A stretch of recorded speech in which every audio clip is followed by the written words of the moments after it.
Урматтуу кыргызстандыктар, мына караңыздарчы, кандай Кудай берген биздин жаратылышыбыз бар.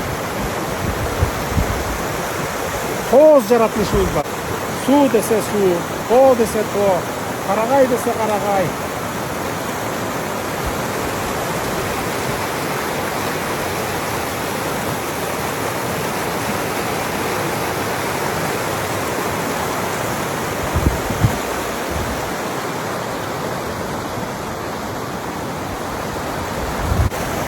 Ушул жаратылышка баарыбыз келип эс алабыз, туристтер келет, өзүбүз эс алып атабыз.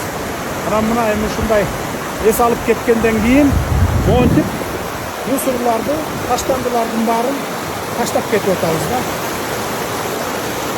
Ошондуктан мен баардык кыргызстандыктарга, жаратылышка келип эс алган туристтерге айтатыным да, ар ким өз отургандан кийин таштандыларды таштап ала кетсе, салафан башка салып ала кетсе, анан шаарга жеткенден кийин таштандыга таштап койсо, андан эч нерсе болбойт эле.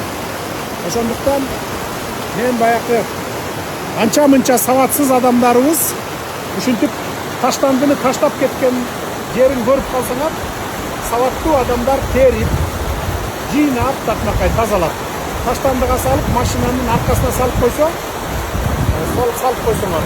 шаарга жеткенден кийин таштанды челекке ыргытып коесуңар. Андан эч колуңарга эч нерсе жугуп калбайт.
Çalışkan.